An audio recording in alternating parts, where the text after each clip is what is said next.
Oke, baik. Assalamualaikum warahmatullahi wabarakatuh. Kita akan melanjutkan materi kita kemarin tentang gangguan motoris pada pasien stroke. Oke, kemarin kita sudah membahas bahwa pada pasien stroke maka bentuk gangguan motorisnya adalah hilangnya atau terganggunya traktus yang berasal dari korteks.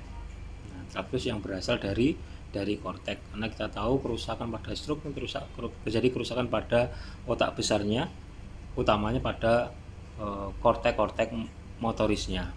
Nah, sehingga akan menampilkan tanda gejala upper motor neuron, ada hipertonus, spastisitas, kemudian hiperrefleks dan lain sebagainya. Oke, sedikit mengingatkan bahwa kemarin kita sudah mempelajari pada pasien stroke maka adanya gangguan traktus atau hilangnya fungsi dari traktus yang berasal dari korteks, yaitu kemarin ada traktus kortikospinal. Nah, ini saya gambarkan lagi sedikit mengingatkan. Oke, ini misal adalah korteks kiri dan korteks kanan motoris. Kemudian langsung saja di bawah saya gambarkan potongan melintang dari medula spinalis.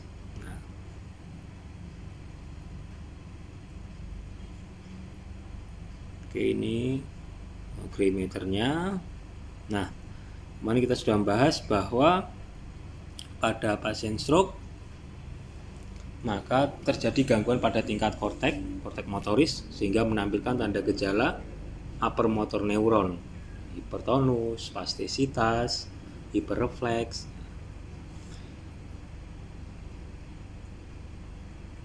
Traktus pada korteks yang terganggu, kemarin kita juga sudah membahas bahwa traktus yang terganggu adalah traktus kortikospinal, dari korteks menuju ke spinal.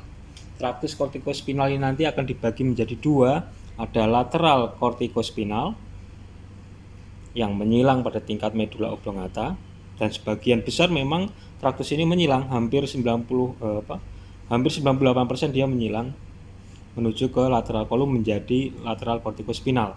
Sedangkan sisanya dia tidak menyilang menuju ke anterior kolum menjadi anterior kortikospinal. Kedua traktus ini sama-sama berasal dari korteks. Praktis ketika korteks terganggu, korteks mengalami kerusakan, maka terjadi gangguan pula pada kedua traktus ini. Nah, pada traktus lateral kortikospinal dia menginervasi siapa? Menginervasi otot-otot bagian distal tubuh yang fungsinya utamanya adalah untuk gerakan terampil atau flexionate movement atau fine motor. Sedangkan pada anterior kortikospinal dia menginervasi otot-otot aksial tubuh. Perbedaannya selain menginervasi otot yang berbeda, perbedaannya lagi adalah lateral kortikospinal ini hanya menginervasi unilateral satu saja, dari korteks hemisfer kiri menuju ke anterior horn cell di spinal cord bagian kanan, kontralateral menyilang. Sedangkan anterior kortikospinal di sini dia menginervasi bilateral, menginervasi otot-otot aksial bilateral. Nah, ini perbedaan yang kedua antara lateral kortikospinal dan anterior kortikospinal, di mana anterior kortikospinal ini dia menginervasi bilateral. Nah, sehingga ketika terjadi gangguan pada tingkat korteks sehingga menampilkan tanda gejala upper motor neuron pada pasien stroke, maka lateral kortikospinal ini juga akan terganggu fungsinya. Tidak adanya gerakan disadari, gerakan terampil pada otot-otot distal. Kemudian anterior kortikospinal terganggu nggak, Pak? Ya, jelas terganggu. Nah, namun karena anterior kortikospinal ini dia menginervasi bilateral sehingga korteks sisi yang sehat ini masih bisa mensupport, menggantikan fungsi dari anterior corticospinal pada hemisfer yang terganggu. Nah, sehingga pada pasien stroke, walaupun dia lumpuh sebagian sisi tubuhnya, pasien ini masih mampu untuk melakukan koreksi postur. Yang namanya koreksi postur itu berarti gerakan disadari. Gerakan disadari. Nah, yang perlu diingat lagi adalah sesuatu, katakanlah saraf yang berawal dari korteks, contohnya saraf atau traktus motoris, dan saraf atau traktus yang berakhir di korteks ini mempunyai sifat disadari atau diperintah. Jadi segala sesuatu yang berasal dari korteks, sabut sarafnya, itu kalau motoris berarti dia diperintah, kalau sensoris dia bisa dirasakan atau disadari. Nah, karena kemarin kan juga ada kan sel motoris pada tingkat brainstem, misal nukleus reticularis, dia tidak berasal dari korteks sehingga bentuk kontraksinya ini tidak diperintah. Nah, ini contohnya. Kemarin ini saya ulas sedikit bahwa pada pasien stroke terjadi gangguan pada korteks motoris sehingga saraf atau traktus yang berasal dari korteks motoris ini akan terganggu. Ya, ini traktus lateral corticospinal, sehingga ketika terganggu traktus lateral corticospinal ini maka pasien akan susah untuk menggerakkan otot-otot bagian distalnya, bahkan tidak bisa sama sekali menggerakkan otot-otot bagian distal untuk melakukan gerakan manipulatif atau gerakan terampil atau fine motor atau fractionate movement. Dan pada anterior corticospinal ini pada menginervasi otot-otot aksial tubuh, dia menginervasi bilateral, ini masih bisa digantikan fungsinya oleh anterior corticospinal pada bagian sisi yang sehat. Nah, anterior corticospinal pada hemisfer yang sehat. Nah, oke, selanjutnya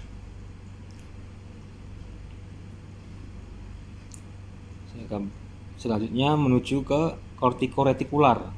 Karena kerusakannya pada korteks, praktis saraf atau traktus yang berasal dari korteks akan terganggu. Nah, itu konsepnya kan seperti itu. Nah, ini saya gambarkan medula spinalis,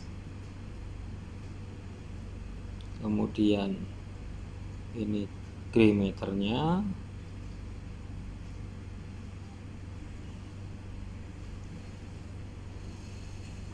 oke, kemudian katakanlah di sini ada nukleus pada tingkat brainstem ya, nukleus reticularis pada tingkat pons.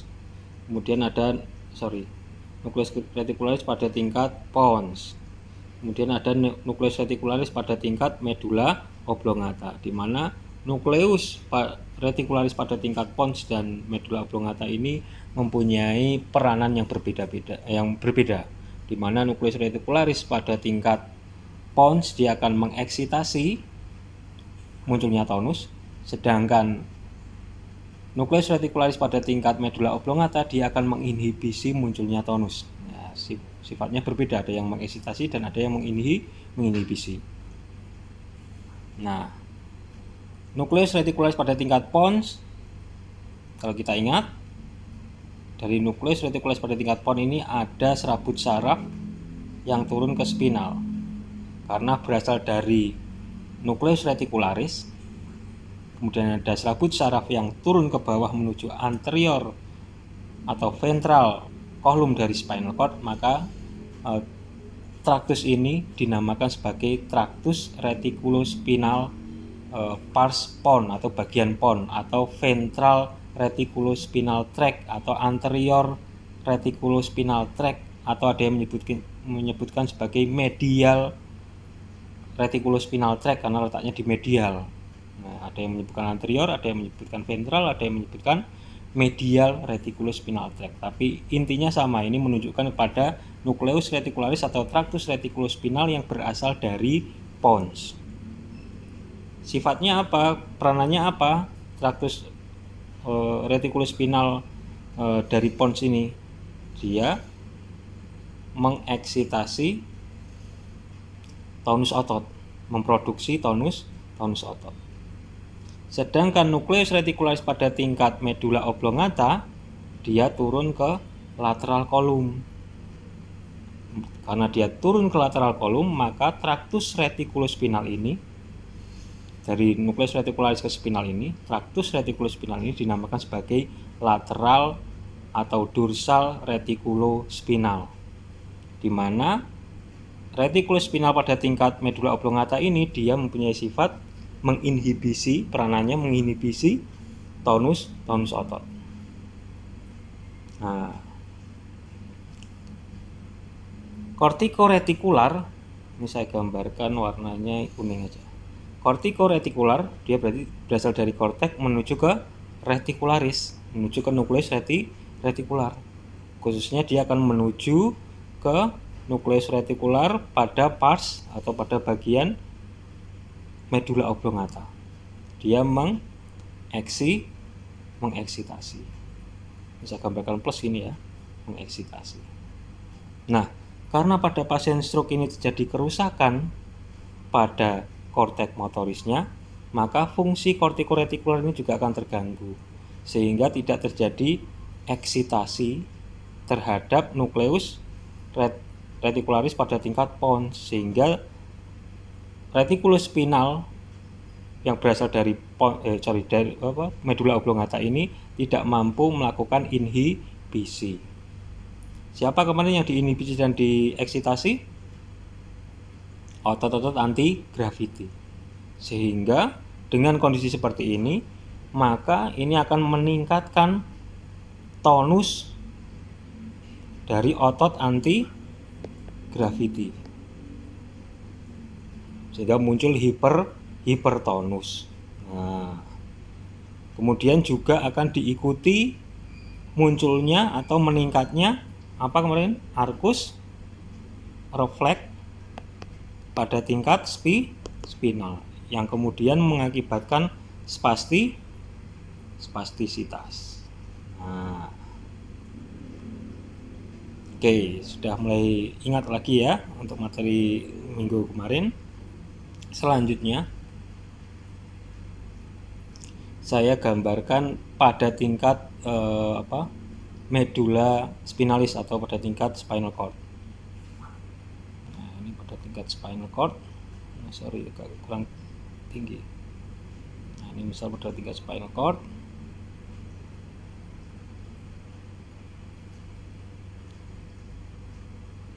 Ini ada gray matternya, sekumpulan dari nukleus. Kemudian di depan ini ada nukleus dari apa? Nukleus atau inti saraf dari saraf motoris. Di belakang ada sekumpulan nukleus atau sel inti saraf dari saraf sensoris. Nah, kemarin kita juga sudah membahas bahwa serabut saraf yang menginervasi otot ini ada dua. Apa saja kemarin? Ada alfa motor, ya, serabut saraf alfa motor. Dia menginervasi siapa? Menginervasi ekstravusal dari serabut otot. Jadi serabut luar dari otot ini diinervasi oleh alfa motor.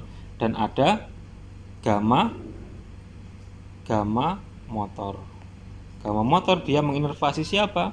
Menginervasi intrafusal dari otot atau serabut dalam pada otot. Nah, ini jangan lupa. Sehingga serabut saraf motor di sini ada dua, ada alfa motor dan gamma motor. Alfa motor dia menginervasi siapa? Ekstravusal atau serabut luar pada otot, sedangkan gamma motor dia menginervasi intrafusal. Oke. Saya gambarkan lagi biar tidak numpuk-numpuk gambarnya ya. Nah, saya gambarkan medula spinalis, kemudian ini ada gray matternya. Oke, ini saya gambarkan yang besar untuk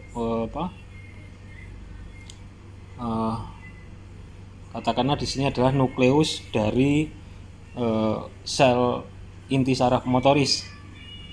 Nah, misal ada 2 di sini, saya gambarkan 2 aja ya biar nggak bingung.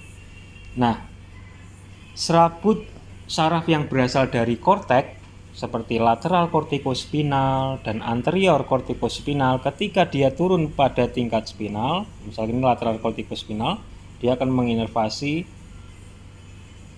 nukleus atau inti saraf dari sel motoris di anterior horn cell. Nah, dari anterior horn cell maka dia akan muncul serabut saraf menuju ke otot. Serabut saraf apa ini? Nah, ini utamanya adalah alfa motor. Katakanlah tadi apa? Lateral kortikospinal. Lateral kortikospinal dia mengeksitasi, merangsang alfa motor untuk berkontraksi. Nah, untuk mengeksitasi. Siapa yang dieksitasi? Ekstravusal. Nah, sedang begitu juga dengan yang anterior kortikospinal. Nah, sehingga anterior kortikospinal dia juga mengeksitasi sel-sel motoris dari serabut saraf alfa motor pada otot-otot aksial tubuh, itu yang anterior kortikospinal. Sedangkan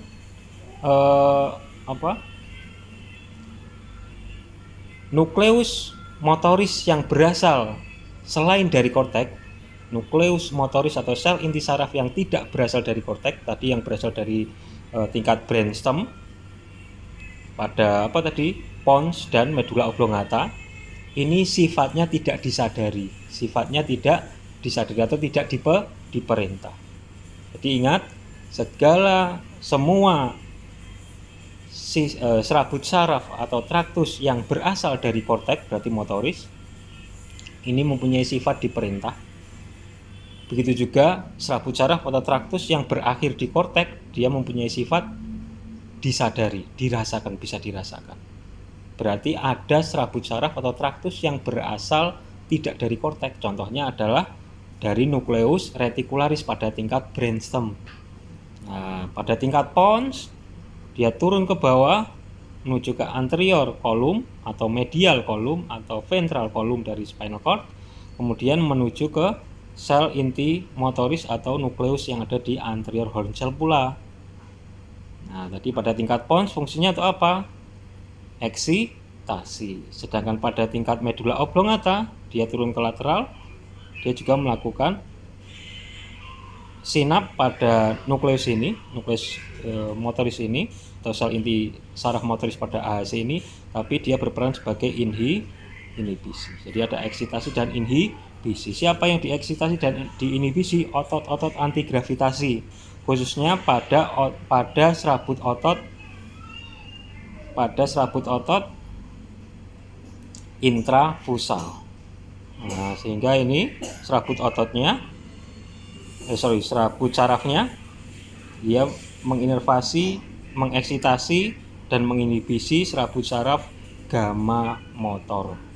Gamma motor ini dia menginervasi siapa? Intravusal dari otot. Oke, jadi serabut saraf yang berasal dari korteks seperti lateral kortikospinal, dia mengeksitasi sel inti saraf motoris pada anterior horn cell, yakni pada serabut saraf alfa motor. Sedangkan traktus atau serabut saraf yang berasal selain dari korteks, tadi contohnya pada tingkat apa? Pada tingkat brainstem, pada pons dan medula oblongata di sini, dia menginervasi sel inti saraf motoris atau nukleus dari serabut saraf gamma motor yang menginervasi intravusal. Nah, sekarang munculnya spastisitas karena adanya kerusakan pada kortikoretikular, sehingga kortikoretikular tidak mampu untuk mengeksitasi retikulospinal pada tingkat pons, ya. Nah, sehingga karena kortikoretikularnya terganggu, maka tidak bisa menstimulasi siapa retikulus spinal pada tingkat medula oblongata yang fungsinya sebagai inhibisi. Akhirnya retikulus spinal pada tingkat medula oblongata ini tidak mampu melakukan inhibisi. Nah, sehingga nanti akan muncul meningkatnya arkus refleks dan munculnya spastisitas pada materi kita minggu yang lalu. Nah, ini saya gambarkan lagi pada medula spinalis dan pada ototnya nanti ya. Nah, ini pada potongan melintang dari medula spinalis. Oke, kemudian saya gambarkan untuk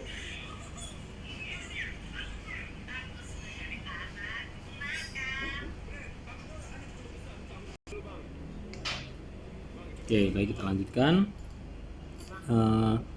Kita mau melihat pada tingkat spinal cord. Saya gambarkan spinal cord. Kemudian ini ada gray matternya. Nah, kemudian saya gambarkan di sini ada ototnya, ada ekstrafusal dan intrafusalnya. Ototnya, ini ada intrafusalnya. Nah, seperti ini. Oke, kemudian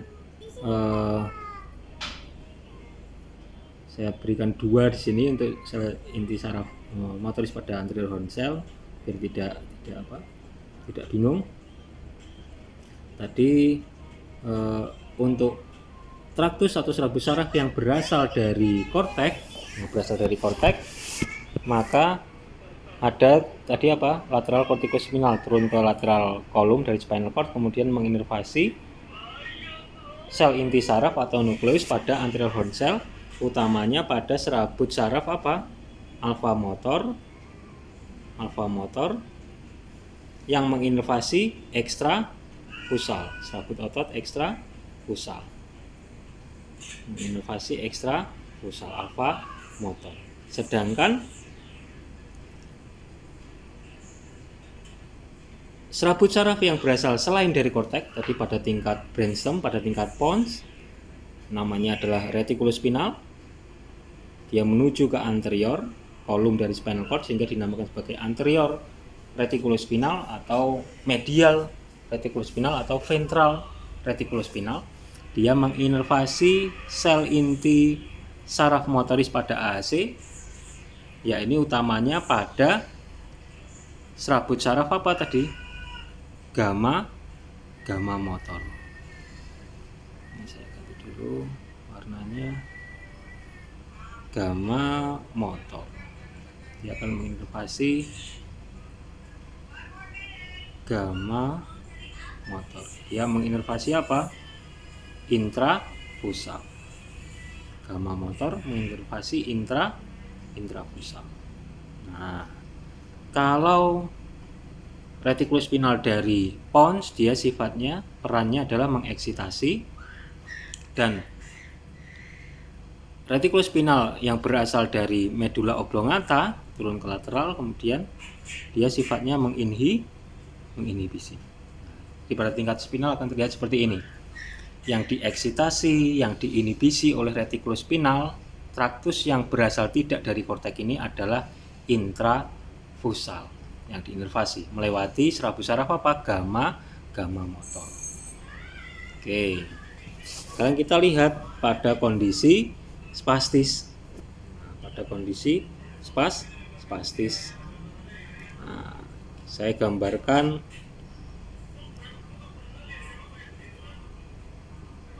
spinal cord-nya, potongan melintang dari spinal cord. Ada gray matter-nya. Kemudian ini ada serabut ototnya. Ini ada otot ekstrafusal, di dalamnya ada intrafusal. Intrafusal itu ada reseptor dari panjang pendek otot, ini adalah massa spindle, dan di ujung massa spindle ini ada otot yang menarik massa spindle tersebut, ini disebut sebagai intrafusal.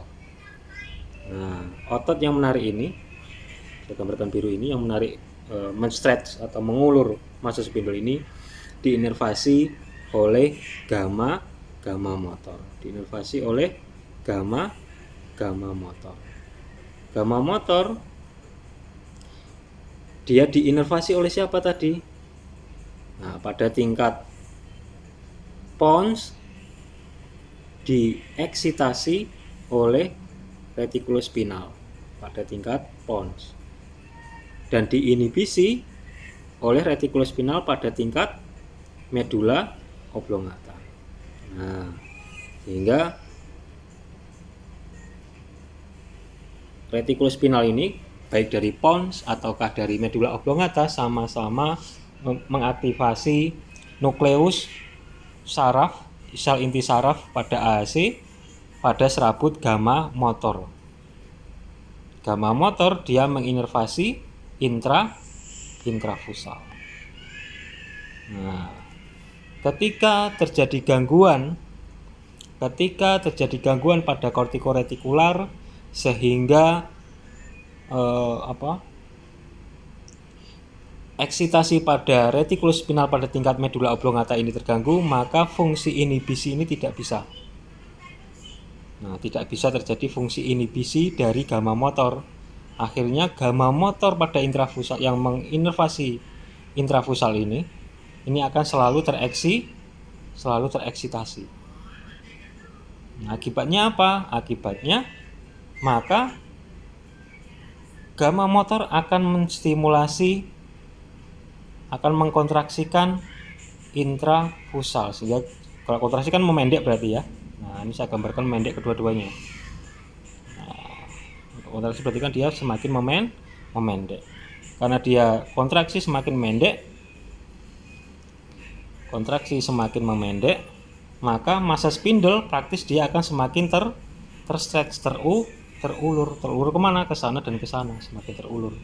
Massa spindle ini adalah reseptor dari otot yang menginformasikan panjang pendek otot. Nah, karena aktivasi dari gamma motor neuronnya tinggi, hanya tereksitasi tanpa terinhibisi, maka gamma motor neuron ini akan selalu mengkontraksikan intrafusal sehingga massa spindle akan selalu terstretch. Ketika massa spindle selalu terstretch, maka massa spindle akan mendepolarisasi, akan terjadi depolarisasi pada saraf apa? Saraf sensoris 1A menuju ke PHC. Saraf sensoris 1A terdepolarisasi ketika massa spindle terstretch terus-menerus. Nah, ternyata saraf sensoris 1A ini dia akan melakukan eksitasi pada sabut saraf 1A ini kemudian dia akan melakukan eksitasi pada sel inti saraf motoris di AHC, yaitu pada serabut saraf apa? Serabut saraf alfa motor. Sehingga ekstrafusal akan kontraksi. Kontraksi ekstrafusal pada spastisitas ini diakibatkan oleh depolarisasi pada alfa motor. Alfa motor ini didepolarisasi oleh siapa? Oleh serabut saraf 1A. Jadi kontraksi otot ini didapatkan dari arcus refleks pada tingkat spinal. Nah, saya ulangi lagi. Saya tahu bahwa materi ini pasti akan perlu penjelasan yang berulang-ulang baru paham. Kalau hafal nanti bisa lupa. Kalau paham, sekali paham ini akan susah untuk terlupakan. Nah, ini spinal cord. Kemudian ada gray matternya di sini. Saya gambarkan lagi ya. Saya gambarkan dua saja nukleusnya. Ada nukleus dari serabut saraf apa tadi? Alfa motor, dan ada nukleus dari serabut saraf gamma motor. ini contohnya seperti ini. Nah, kemudian pada nukleus serabut saraf gamma motor ini akan diinervasi oleh serabut saraf yang berasal tidak dari korteks. Ya, ini tadi dari brainstem, contohnya retikulus spinal pada tingkat pons. Nah, dia menginervasi. Nah, retikulus spinal pada tingkat pons ini dia mengeksitasi nukleus dari serabut saraf apa? Gamma motor. Sorry. Salah tulisan. Mengeksitasi nukleus dari serabut saraf gamma motor. Gamma motor ini dia akan menginervasi otot apa tadi? Intrafusal. Nah, begitu juga retikulus spinal pada tingkat medula oblongata, dia turun ke lateral kolom dari spinal cord, dia menginhibisi sel inti saraf pada anterior horn cell, yakni pada serabut saraf gamma motor juga. Nah, sehingga retikulus spinal, traktus, serabut saraf yang tidak berasal dari korteks ini, yang berasal dari brainstem ini, dia melakukan inhibisi dan eksitasi pada nukleus atau sel inti saraf dari serabut saraf gamma motor atau yang menginervasi intrafusal. Nah, ketika terjadi spastisitas, maka tidak ada inhibisi. Nah, inhibisinya tidak ada. Nah, saya gambarkan terputus saja ya. Nah, tidak ada inhibisi. Nah, inhibisinya tidak terjadi. Karena apa? Karena kortikoretikularnya terganggu dalam mengeksitasi atau merangsang retikulus spinal pada tingkat medula oblongata. Sehingga praktis gamma motor di sini yang menginervasi alfa motor ini akan selalu tereksitasi. Nah, tadi massa spindle, katakanlah ini intrafusalnya. Massa spindle ini merupakan reseptor yang mendeteksi tentang panjang pendek otot. Nah, ini di ujung-ujung dari massa spindle ini ada otot-otot intrafusal, di mana otot ini dia diinervasi oleh gamma motor. Dan ini akan tereksitasi terus-menerus. Nah, karena intrafusal tereksitasi terus-menerus, maka massa spindle akan semakin terstretch. Stretching atau penguluran pada massa spindle ini akan mendepolarisasi serabut saraf 1A. 1A yang terdepolarisasi ini akan mengeksitasi siapa? Sorry. Serabut saraf 1A ini dia akan mengeksitasi serabut saraf dari gamma motor. Dari alfa motor. Alfa motor dia menginervasi otot-otot ekstrafusal. Nah, jadi seperti ini. Ketika terjadi eksitasi atau tereksitasi nukleus atau sel inti saraf dari serabut saraf gamma motor yang menginervasi intrafusal, tidak ada inhibisi, maka akan muncul arcus refleks di mana gamma motor akan tereksitasi, terjadi kontraksi dari intrafusal dan semakin menarik atau stretch pada muscle spindle. Muscle spindle yang terstretch, yang terulur akan mendepolarisasi serabut saraf 1A. Serabut saraf yang terdepolarisasi, yang terangsang, yang terstimulasi akan mengeksitasi siapa? Sel inti saraf motoris pada anterior horn cell pada serabut saraf alfa motor, sehingga ekstrafusal akan kontraksi.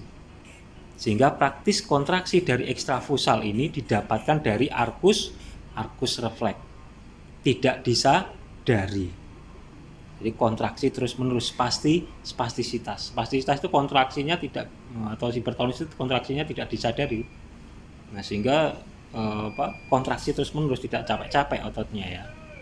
Nah, pada keadaan umum, maka alfa motor ini tadi siapa yang menginervasi harusnya? Alfa motor. Ini saya gambarkan lagi. Ini ada dua biar lebih mudah.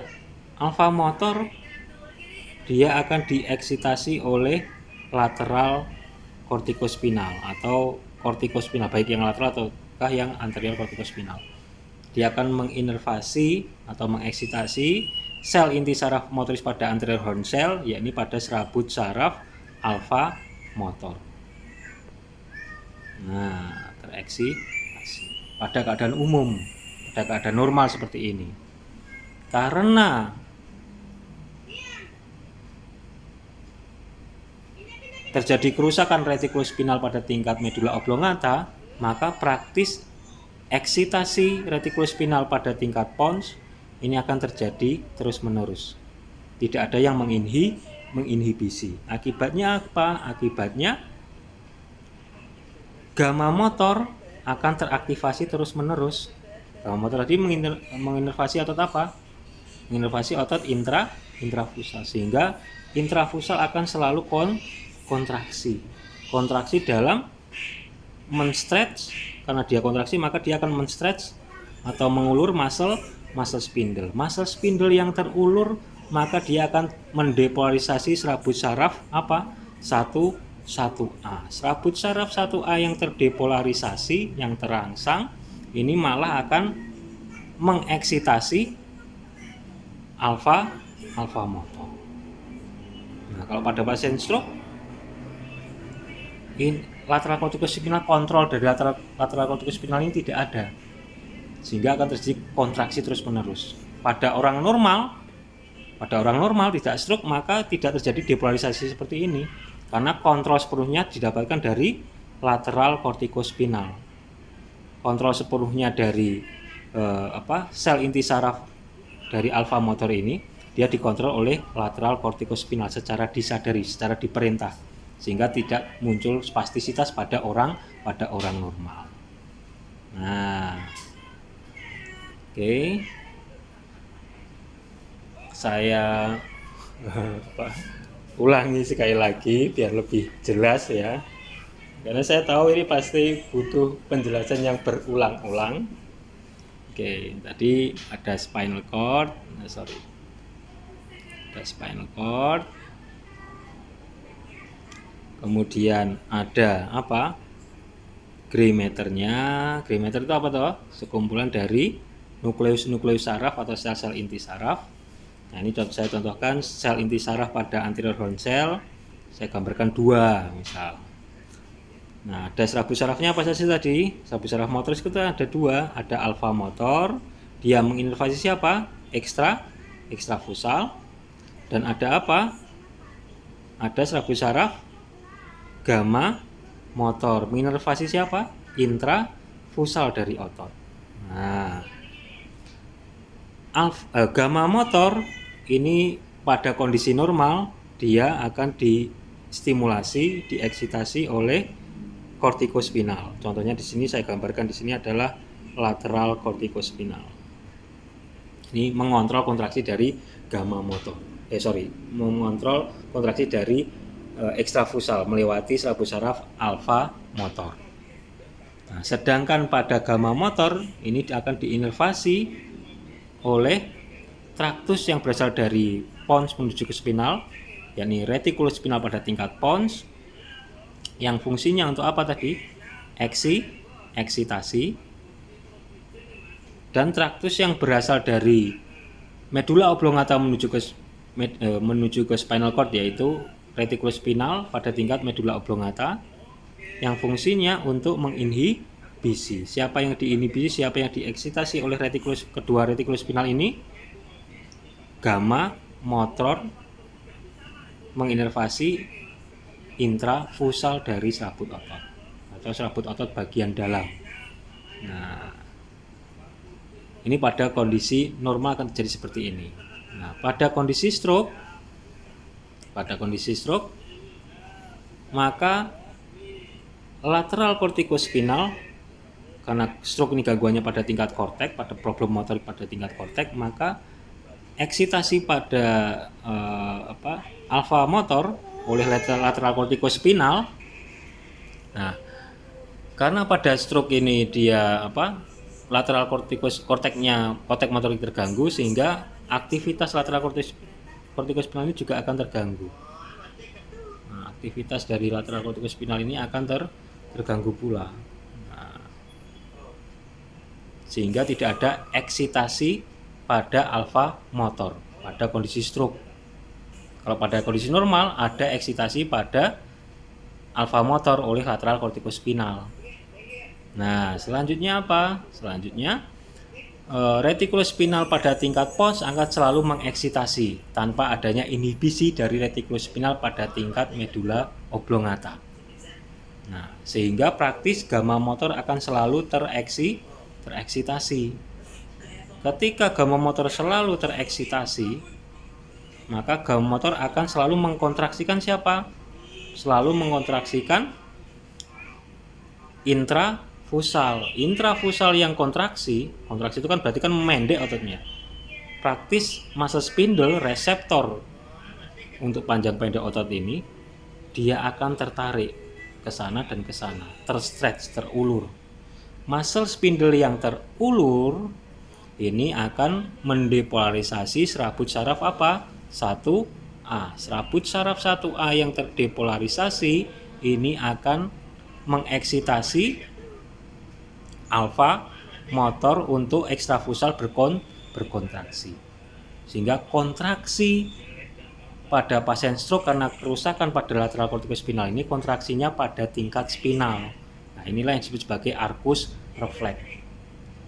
Arcus refleksnya meningkat karena tidak ada kontrol dari lateral kortikospinal, karena lateral kortikospinalnya rusak, dan tidak ada inhibisi dari siapa? Tidak ada inhibisi dari retikulospinal pada tingkat medula oblongata. Ini tidak ada inhibisi. Sehingga aktivitas arcus refleks pada tingkat spinalnya meningkat. Muncullah spastisitas. Nah, oke. Sekarang sudah jelas seperti apa spastisitas itu, bagaimana intrafusal kemudian dia berkontraksi, kemudian melakukan penguluran terhadap muscle spindle, sehingga muscle spindle akan mendepolarisasi serabut saraf 1A. Serabut saraf 1A yang terdepolarisasi akan mengeksitasi alfa motor. Alfa motor ketika dia terdepolarisasi, maka akan mengkontraksikan ekstrafusal, sehingga bentuk kontraksi ekstrafusal pada pasien stroke ini tidak disadari, tidak diperintah oleh korteks. Nah, sehingga muncullah meningkatnya arcus refleks pada tingkat spinal. Meningkatnya arcus refleks pada tingkat spinal yang kemudian menyebabkan spastisitas. Nah, spastisitas itu apa? Kemarin spastisitas ini berbeda dengan hipertonus ya. Nah, berbeda dengan hipertonus. Berbeda apa sama? Berbeda ya. Nah, kalau sama mengapa menggunakan istilah yang berbedanya jauh juga sih. Kalau hipertonus ini menggambarkan adanya tonus yang meningkat dari tonus rata-rata normal. Ini hipertonus. Spastisitas ini adalah dependensi atau adanya hubungan antara kecepatan penguluran otot dengan meningkatnya tonus otot. Nah, ini spastisitas. Sehingga spastisitas dan hipertonus ini memiliki definisi yang berbeda. Walaupun sama-sama ditemukan, sama-sama merupakan ciri khas tanda gejala dari gangguan upper motor neuron, tapi memiliki definisi yang berbeda. Kalau hipertonus berarti tonusnya meningkat melebihi dari tonus rata-rata otot yang sehat, sedangkan spastisitas ini ada apa? Ada hubungan antara kecepatan tarikan otot atau kecepatan penguluran otot terhadap meningkatnya tonus otot. Sehingga pemeriksaannya juga akan berbeda.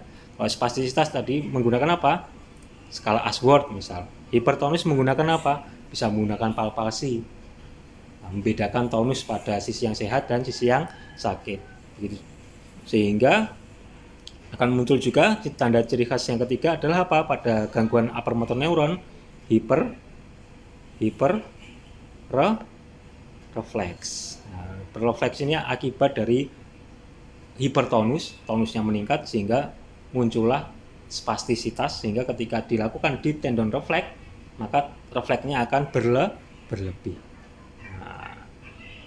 Refleksnya akan berlebih. Oke. Jadi kalau otot yang spastis ini kita stretch, kita ulur secara cepat, maka akan semakin membangkitkan atau semakin meningkatkan tonus otot. Ototnya akan semakin spastik atau spastik. Nah, kan ototnya akan semakin spastis, tonusnya akan semakin tinggi ketika kita melakukan stretching atau penguluran pada otot yang spastik dengan kecepatan yang tinggi. Sehingga dalam melakukan stretching pada otot-otot yang mengalami spastik, maka untuk melakukan penguluran otot ini harus secara pelan-pelan.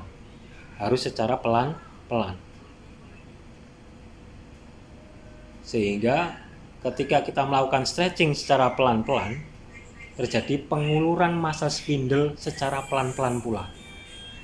Penguluran massa spindle yang dilakukan secara pelan-pelan ini akan memprovokasi tonus otot ini akan meningkat secara pelan-pelan pula.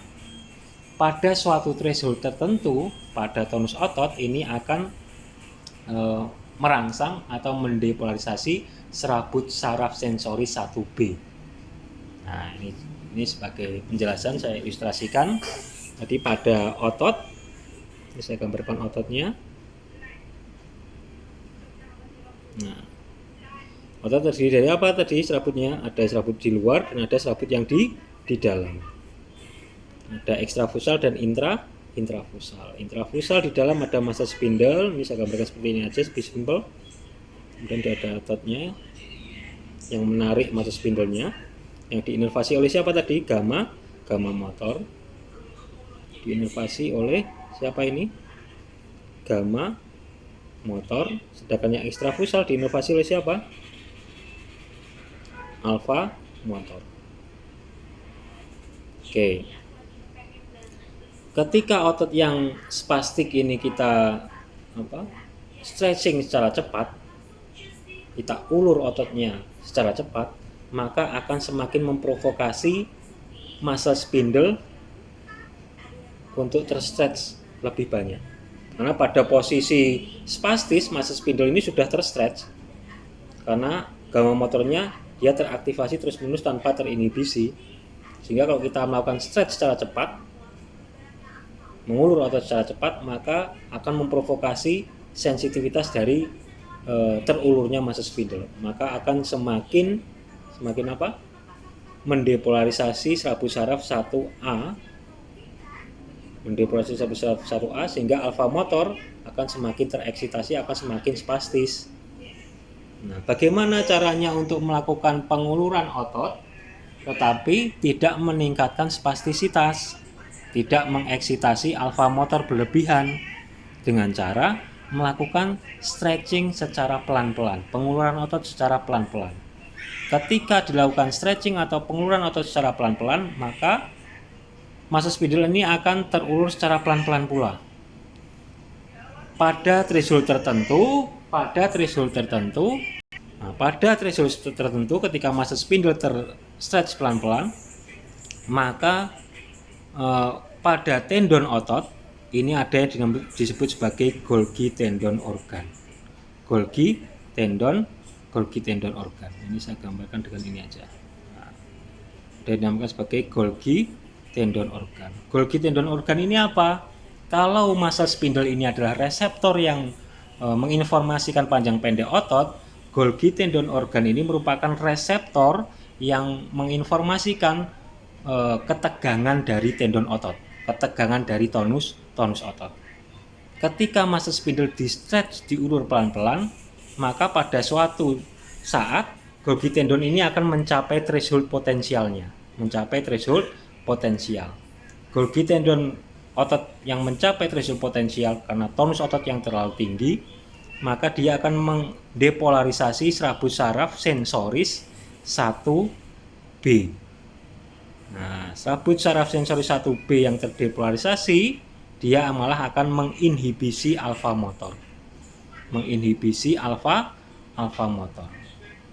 Kalau alfa motornya terinhibisi, maka aktivitas depolarisasi alfa motor akan menurun, sehingga kontraksi dari ekstrafusal ini akan menurun. Sehingga ketika dilakukan stretching pelan-pelan, maka akan tercapainya threshold potensial pada Golgi tendon organ.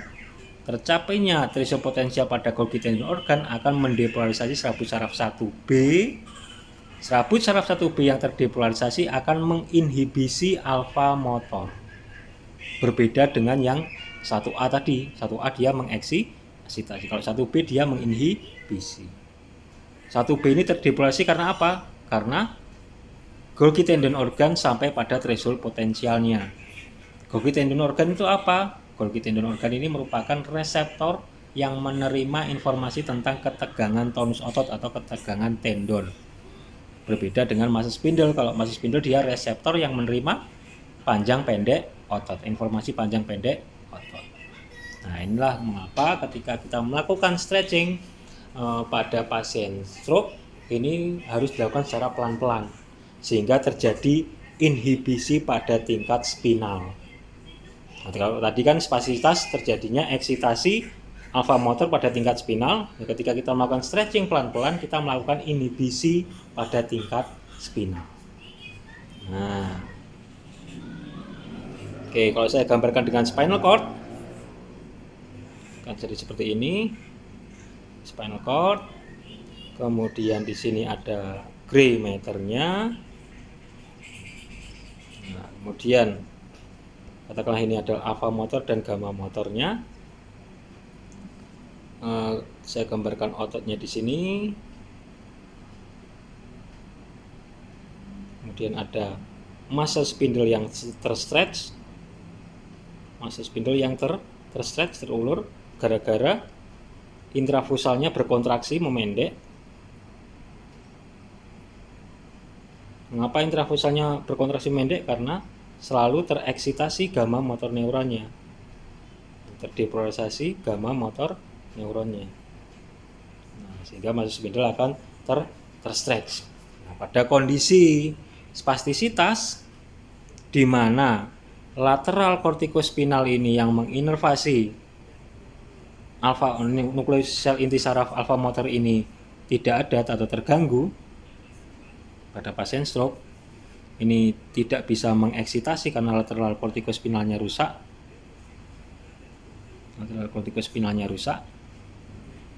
Sehingga sel inti saraf dari alfa motor ini tidak ada yang mengeksitasi. Nah, sedangkan pada gamma motor, sel inti sarafnya dia akan selalu tereksitasi oleh retikulospinal pada tingkat pons. Mengapa? Karena retikulospinal pada tingkat medula oblongata dalam melakukan inhibisi tidak bisa aktif karena ada kerusakan pada kortiko retikular pada tingkat karena adanya kerusakan kortikoretikular yang mengeksitasi retikulospinal pada tingkat medula oblongata yang melakukan inhibisi ini tidak bisa. Nah, sehingga praktis sel inti saraf motoris pada anterior horn cell pada serabut saraf gamma motor ini akan selalu tereksitasi oleh retikulospinal pada tingkat pons. Nah, eksitasi yang terus-menerus oleh retikulospinal pada tingkat pons ini akan mendepolarisasi gamma motor neuron yang kemudian mengkontraksikan otot intrafusal sehingga muscle spindle akan selalu terstretch. Muscle spindle yang terstretch ini akan mendepolarisasi serabut saraf apa tadi? 1A. Serabut saraf sensori 1A yang terdepolarisasi maka akan mengeksitasi alfa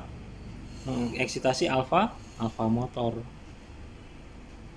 Alfa motor yang tereksitasi, terdepolarisasi, maka dia akan mengkontraksikan ekstrafusal. Sehingga kontraksi ekstrafusal, kontraksi otot ini akibat depolarisasi oleh alfa motor ini diakibatkan karena adanya arkus refleks pada tingkat spinal. Ketika kita melakukan stretching secara cepat, maka akan semakin meningkatkan aktivitas atau depolarisasi atau terangsangnya 1A, sehingga alfa motor akan semakin tereksitasi, kontraksinya akan semakin kuat. Sehingga bagaimana caranya melakukan stretching, pengeluaran otot agar tidak pada otot yang spastis agar tidak muncul spastisitas? Ya, ini dengan cara melakukan stretching secara pelan-pelan. Ketika kita melakukan stretching secara pelan-pelan, maka muscle spindle ini akan tertarik secara pelan-pelan, terprovokasi secara pelan-pelan. Sehingga pada batas tertentu, maka ketika dilakukan stretching secara pelan-pelan, maka muscle spindle akan terstretch secara pelan-pelan pada batas tertentu, maka pada tendon ada yang dinamakan sebagai Golgi tendon organ. Siapa itu Golgi tendon organ? Golgi tendon organ ini merupakan reseptor dari tendon otot yang fungsinya untuk menerima informasi tentang ketegangan otot. Kalau muscle spindle tadi adalah reseptor di dalam otot pada intrafusal yang mendeteksi panjang pendek otot. Kalau Golgi tendon organ, dia ada reseptor pada tendon otot yang mendeteksi ketegangan tendon. Nah, ketika muscle spindle ini terstretch secara pelan-pelan, tidak terprovokasi untuk meningkatkan aktivitas pada alfa motor, maka pada titik tertentu ini akan meningkatkan tonus otot, sehingga Golgi tendon organ ini akan sampai pada threshold potensialnya. Ketika Golgi tendon organ ini sampai pada threshold potensial, maka Golgi tendon organ ini akan mendepolarisasi serabut saraf 1B. Serabut saraf 1B. 1B yang terdepolarisasi ini malah akan menginhibisi, fungsinya kebalikan dari 1A, menginhibisi alfa motor, sehingga alfa motor ini akan aktivitasnya akan berkurang. Sehingga dengan melakukan stretching secara pelan-pelan, maka tidak membangkitkan spastisitas, tidak meningkatkan spastisitas. Nah, karena Golgi tendon organ tercapai threshold potensialnya ketika kita melakukan stretching secara pelan-pelan, sehingga serabut saraf 1B pada Golgi tendon organ ini akan teraktivasi, terjadi depolarisasi 1B. 1B dia akan menginhibisi siapa? Menginhibisi alfa motor, sehingga aktivitas alfa motornya akan menurun. Nah, jadi bentuk inhibisinya otot tidak menambahkan spastis, bentuk inhibisinya oleh 1B ini terjadi pada tingkat apa? Pada tingkat spinal. Loh, kok terjadi pada tingkat spinal, Pak? Kan permasalahannya kan bukan hanya pada tingkat spinal. Nah, tadi kan permasalahannya pada apa? Pada kortikoretikular, Pak, awalnya. Kok kita menangani pada tingkat spinal? Nah, ini contohnya tadi korteks, munculnya spastisitas ya. Kemudian katakanlah ini ada midbrain, pons, dan medula oblongata, kemudian di bawahnya ada spinal cord. Nah, ketika kita melakukan stretching secara pelan, kita melakukan inhibisi pada tingkat spinal. Nah, padahal kerusakannya apa? Terjadi pada tingkat di atas spinal. Adanya eksitasi berlebihan dari retikulus spinal pada tingkat pons, karena retikulus spinal pada tingkat medula oblongata tidak mampu melakukan inhibisi. Mengapa? Karena kortikoretikular pada korteks yang rusak ini tidak bisa mengeksitasi kortikularnya karena korteksnya rusak. Nah, kok inhibisinya kok cuma pada tingkat spinal, Pak? Yaitu ketika dilakukan intervensi stretching. Ketika dilakukan intervensi yang lain, katakanlah seperti PNF, boba dan lain sebagainya, ini ada inhibisi pada tingkat supraspinal, pada tingkat brainstem kah, ataukah malah mengaktifkan pada tingkat korteks. Nah, itu nanti akan dipelajari pada tingkat yang lebih lanjut ya, ilmu lanjutan. Nah, untuk saat ini adalah ilmu dasar. Nah, sehingga munculnya spastisitas ini bisa dilakukan blocking pada spastisitas, kita menghentikan spastisitas, kita meminimalisir spastisitas pada tingkat spinal dengan melakukan gerakan stretching pengeluaran otot secara pelan-pelan. Nah, ini contohnya. Bagaimana untuk melakukan kontrol perbaikan pada tingkat brainstem, Pak? Bagaimana pada tingkat korteks, Pak? Nah, itu nanti akan dipelajari pada ilmu pendekatan fisioterapi pada pasien-pasien stroke, bisa menggunakan PNF, bobat dan metode-metode yang lain. Nanti ada perbaikan pada tingkat brainstemnya seperti apa, pada tingkat kortikalnya seperti apa. Untuk saat ini materi kita hanya membahas tentang spastisitas, munculnya spastisitas dan bagaimana spastisitas ini bisa dikurangi pada tingkat spinal dengan melakukan apa tadi? Stretching secara pelan-pelan. Nah, stretching secara gentle gitu istilahnya. Oke. Baik, materi kita sampai di sini dulu. Kita bertemu pada materi-materi selanjutnya. Pada nanti kita akan melanjutkan pada penyakit Parkinson ya. Pada penyakit Parkinson, bagaimana kemudian pada Parkinson nanti akan muncul tanda gejala seperti akinensia atau hipokinensia, kemudian muncul resting tremor, kemudian muncul spastisitas rigiditas dari lead pipe rigidity atau spastisitas lead pipe spastisitas. Nanti kita akan bahas pada materi selanjutnya. Oke, baik, untuk materi hari ini saya akhiri. Wassalamualaikum warahmatullahi wabarakatuh.